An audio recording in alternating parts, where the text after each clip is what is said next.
Hello, everyone. This is Cliff Rohde of GoatCloud Communications for another installation, our number 17 of our Google Hangouts Internet Marketing Tutorials, where we try to share some information that we know with people who are out there interested in this type of information.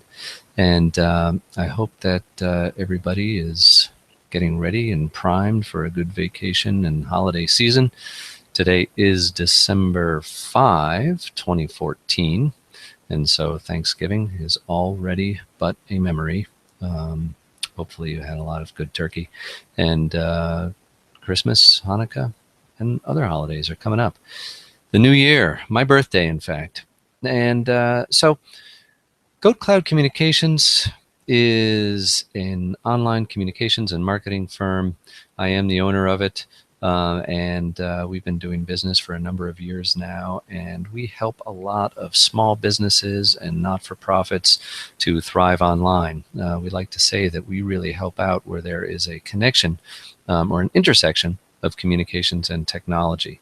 We also, we help people with communication strategies more generally, but we also focus really on people's online presence, websites, social media, search engine optimization, pay-per-click advertising, or search engine marketing, that type of thing. And so if you think we can help you, by all means, feel free to reach out to us.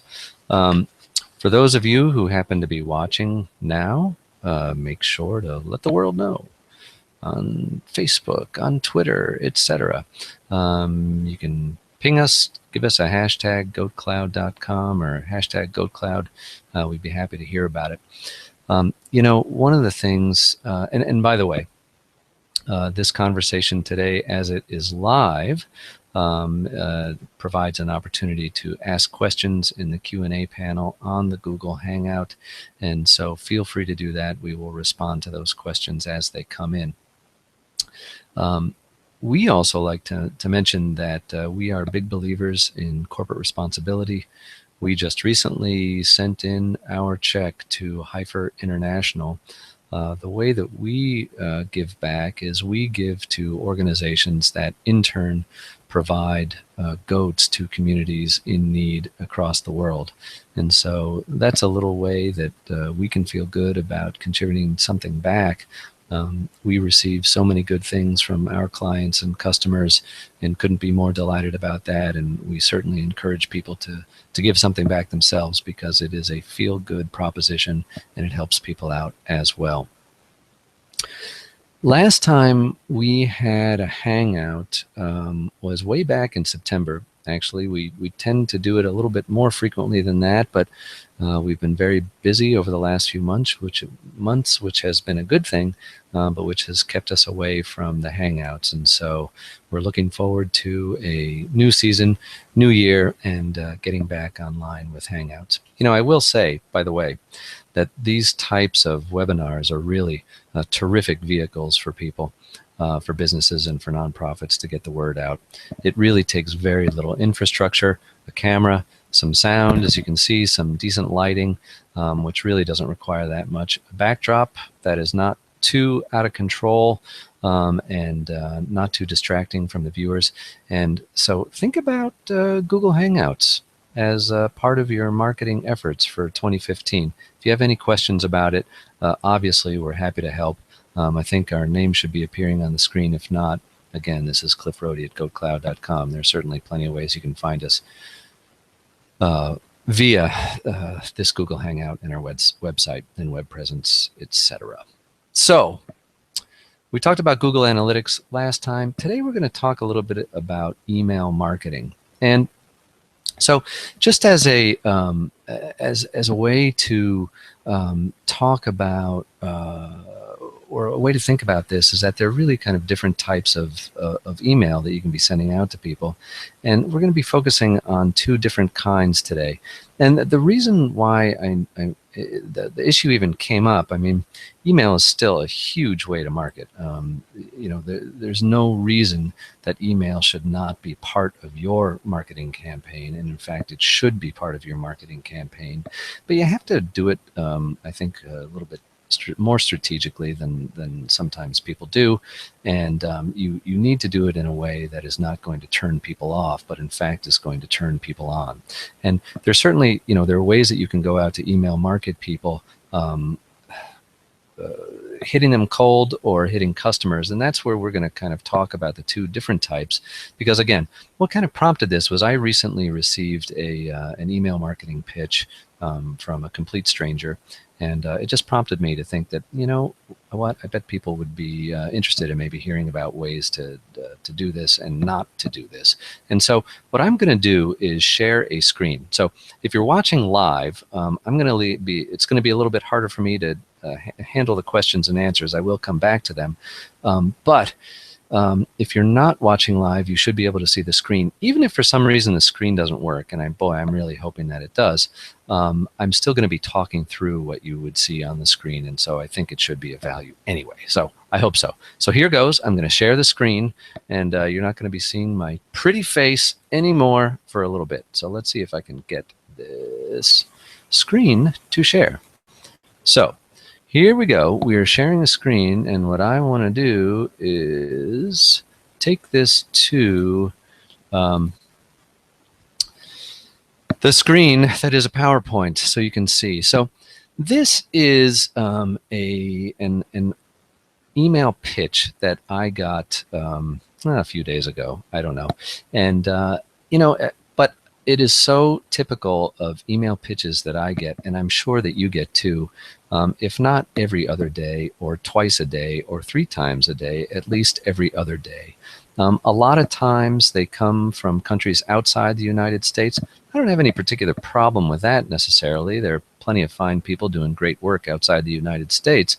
But I do find that they often have particular problems with them, but that can be replicated even if you are an emailer sending domestically, and I've certainly seen them from domestic senders as well. So why don't we talk about, I'm going to focus on this particular email for a while, and then we're going to move on and to look at another email a little bit later. So I've just got a few slides here that we're going to go through. By the way, these Hangouts tend to last about half an hour total. I really don't want to go beyond that.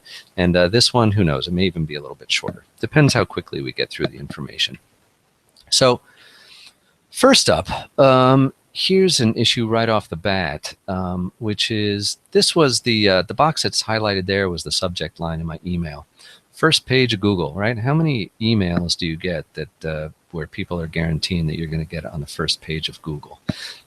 It's completely spammy, right? It sounds like spam, and in fact, this is a spam message. And so I'm going to say, don't have a subject line that sounds like spam. You need to have a subject line that is going to capture the attention of people and make them want to read on.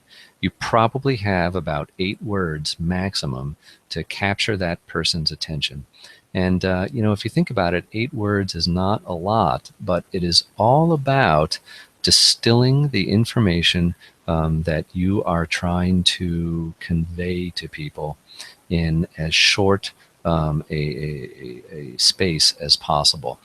We do this all the time on the web. Even if you're blogging, you're always looking for a condensed version that is intriguing, interesting, captures the attention of the person so that they will read on. So, when I see an email like this, I know immediately that I should proceed with caution. And honestly, the only reason I looked at this was to think about, see how they said it, and then wanted to think about a potential presentation like this one today. So here's another problem with this particular email. They sent it so that it arrived in my email box at 5:47 a.m. Well, if you are like me, you're not typically up at 5:47 a.m. Or even if you are, you're not necessarily starting your workday at 5:47 a.m. And so there's a good chance that when that email arrived, I was in bed, or if not, I was doing something else entirely. And so, okay, you might say, that's all right, it's still going to end up in my inbox. Well, that's true. but emails in my inbox are going to pile up in between 5:47 and when I start my work day.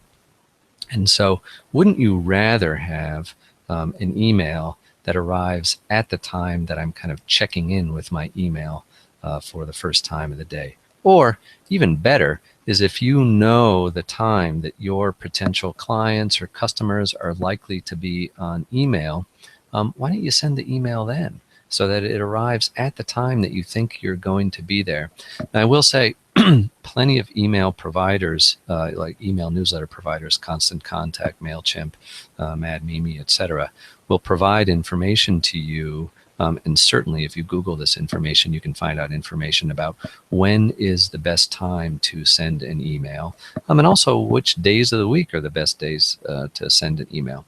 So, but generally speaking, you don't want to just randomly be sending out email, and sending it at a time when the person is not going to be there to see the email is not good, because most people, if they're going to open up an email, are going to open it up right after it arrives. So why not have it arrive when they're there actually looking at the email? Here is another pretty important issue. Look how they started the email to me. Dear web owner. Yeah, okay, it's true. Actually, I don't own a web. I own a website. And so I would quibble with them about their choice of English. My sense is that has something to do with the fact that they're not from the United States. Although certainly if this is from India, which is my guess, they speak English plenty there too. So it would do well to learn the local lingo of people. But in any event, the point I wanted to mention here was that they're being very generic, which is a major don't. All right, if you just send out an email to whom it may concern, the person who is on the receiving end of that understands that you did not take the time to figure out who the recipient is. And so they are implicitly saying here that they are sending this out to just random people, hoping to catch a nibble, right? And that's not the way that you kind of fish strategically, is to just randomly send out junk to people you don't know and let them know right from the start that you have no idea who they are, right? What you want to be doing when you're sending out emails is personalizing them to people. Now, one of the first things, and I must have either mistaken my slides or or maybe either I dropped it or somehow, but one of the first things that I wanted to say about emails of this type is that they're illegal to begin with. We were talking before about the patina of spam that the subject line has. Well, just the fact that this person who I don't know and have never had contact with sent me a commercial pitch via email is in violation of, in the United States, what is called the Can-Spam Act. Now, I am not your attorney, and I don't want to be your attorney. But what I do want to say is that you check out whether there are any legal restrictions related to the sending of commercial email. Generally speaking, and this is legal information, not legal advice, it is illegal to just send out commercial email to people you don't know, no matter how tempting it is. And it can be very tempting because some people on the internet will sell email addresses. Maybe you have a particular type of customer base and you think you'd like to get, all the roofers in the United States, or all the roofers in the northeastern United States. I'm sure that list exists out there. You're not allowed to just send them emails because you don't have a relationship with them. So make sure to pay attention to that. Now, are you going to get in a lot of trouble? Potentially. I don't know. I would recommend, if you're interested, go look at Federal Trade Commission, Federal Communications Commission decisions related to the Can-Spam Act and see what type of liability you could potentially be subject to. So, number one, you don't want to spam people. And here, coming back to this slide about not being generic, you're not spamming if you are sending information out to people that you've done business with. And if you've done business with those people or had contact with them in some kind of way, you should be able to personalize the email. Dear Tim, right? Because you met Tim at a cocktail party. You asked him if you could put Tim on your email newsletter list. He said yes. So the next time he gets an email from you, it is directed right to him. Even if you sent that same email out to 1,000 different people, you have 1,000 different names there. Here's another really bad thing that you cannot do in sending out emails. Now, mistakes do happen, but you have to use proper English. I have kind of two issues here, right? One is they capitalized full before proposal for some reason that I have no idea about. People do tend to use tend to over capitalize, but that doesn't make any sense to me, and it's just jarring to me. And also, they lead a sentence with, "For further discuss, let me know your phone no and Skype ID." Well, to discuss further might be a better way to say that. It's just bad English. You want to make sure that if you are sending out marketing messages to people and they are in the English language, that you are using proper English, proper spelling, no typos. You don't want to use words that are the wrong words to be using. So make sure. And if you don't have the best grasp on English, well, then you need to find somebody who does, because when things look bad, they cast a bad light on you, and the person is going to be less likely to want to do business with you because they think, gosh, this person can't even spend the time to spell check or reread their message coming out to me. Now, again, do mistakes happen? Absolutely they do, but read and reread. And here's a tip for you. If you're putting together an email that you're going to be sending out to people, read it out loud to yourself. You would be surprised how just by going a little bit more slowly and hearing the words out loud, you will find mistakes that you didn't realize existed. So those were some quibbles I had, major ones with that one. First of all, they shouldn't have been spamming me in the first place. But there are some other ways to go about it, and I talked a little bit at the beginning when we were just talking about this, about some do's and don'ts and the different types of email. Now, just a pitch that you receive out of the blue is a different animal from a kind of systematic email message that you're going to be sending out to your contacts on a regular basis. And so this slide here, if you're able to see it on the screen, and boy, I hope you are able to see it, is just an image of a recent email newsletter that I sent out. And there are some things here that you can see that I just wanted to talk about, which are good things to have in an email. Now, I am in by no way suggesting that I am perfect at this. There are always improvements that could be made, but here are some decent things that can be done. One is, I don't know if you're able to see my cursor moving over the screen right now. I'm hoping so, but there's a way. Well, first let me say, I use a service called MailChimp. I strongly recommend that as a major do, you use a major provider of new email newsletter services out there. MailChimp is one. I recommend them heartily. Constant Contact is another good one. Mad Mimi is one. Aweber is another one. There are a variety of services out there. I use MailChimp.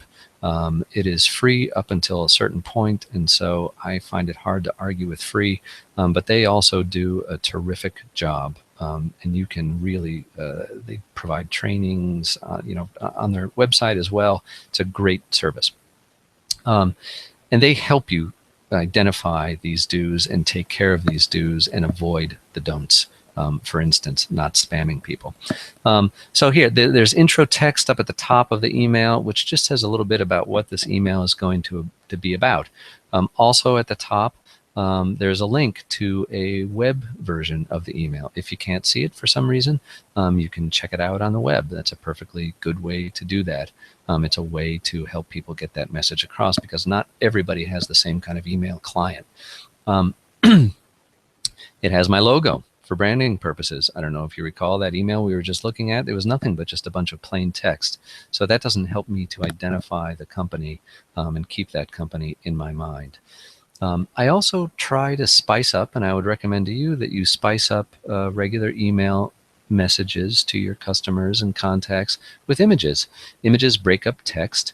They say something, they capture the attention, the imagination, and they also might lead a person to want to share your information with someone else.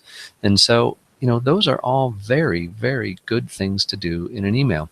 By the way, we didn't talk so much about the timing, but I send an email out once a month. Do it more often than that, and you may start to lose people because they feel a little bit saturated with the amount of information you're pumping out.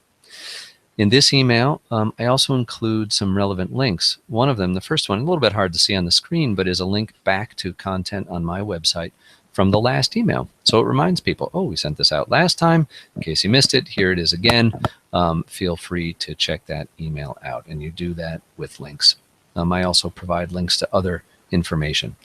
This email is available as HTML, which makes it look all pretty, like you're seeing it on the screen. Or there's also a text version that is sent out for those people who want to receive only text via email. Perfectly legitimate way to receive email, and you ought to accommodate those people as well.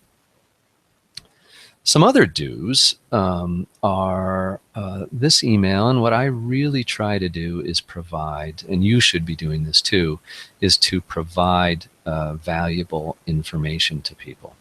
Don't simply use email as a vehicle to sell your stuff.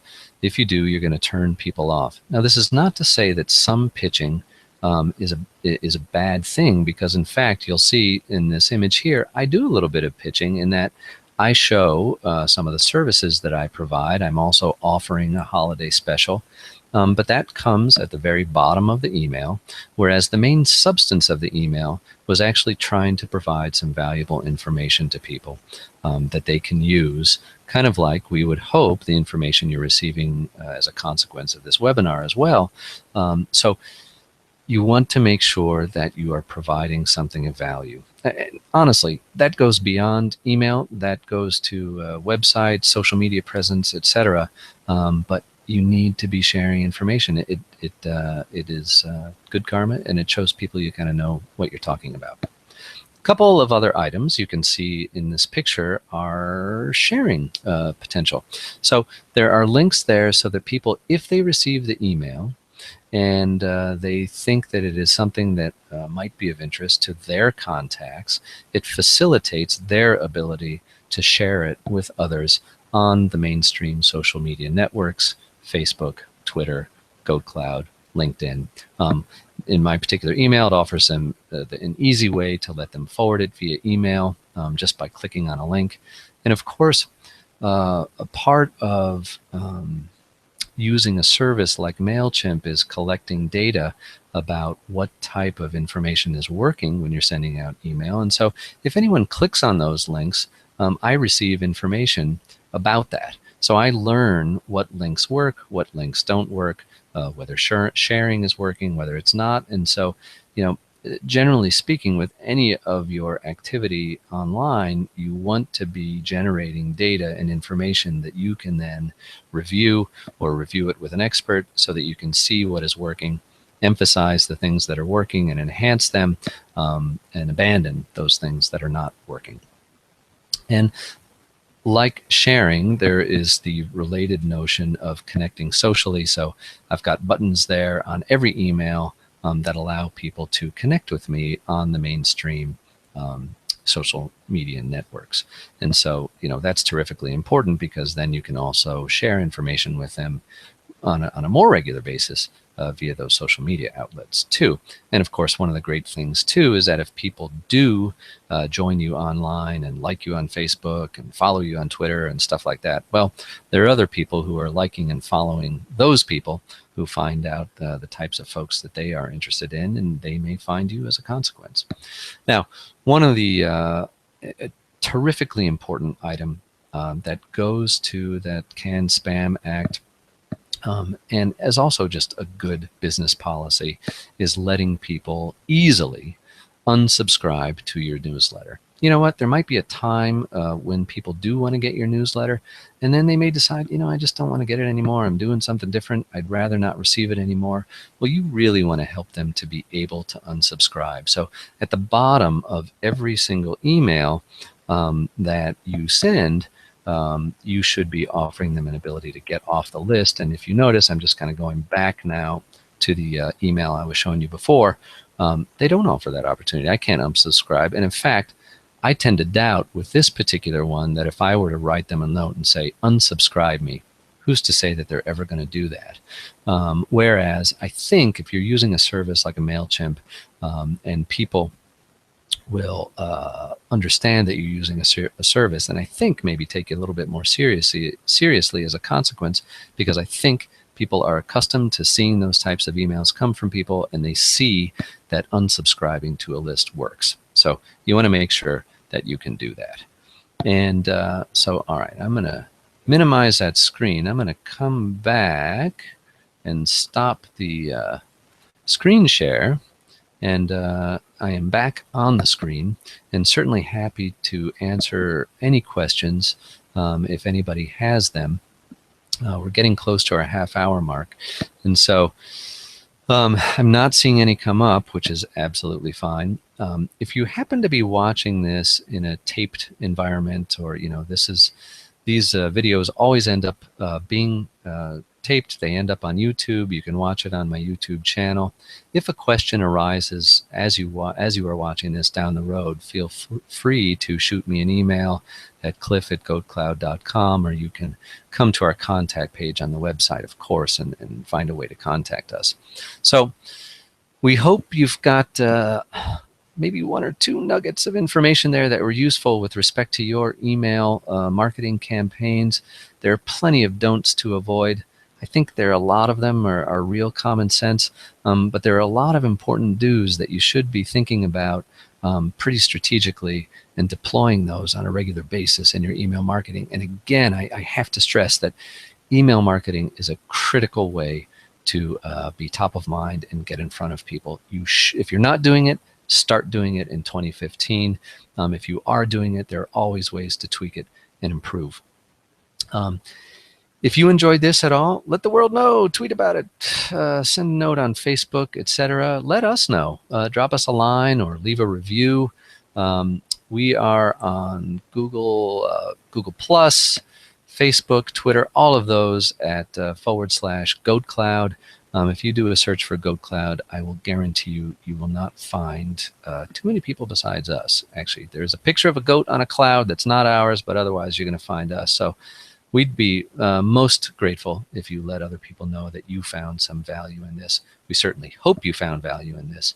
And so without further ado and without further questions, I'm going to bid farewell. Thank you so much for watching. Again, this is Cliff Rohde of GoatCloud Communications. We'd love to help you thrive online. Give us a shout. Thanks. Take care. Have a great holiday season. Bye-bye.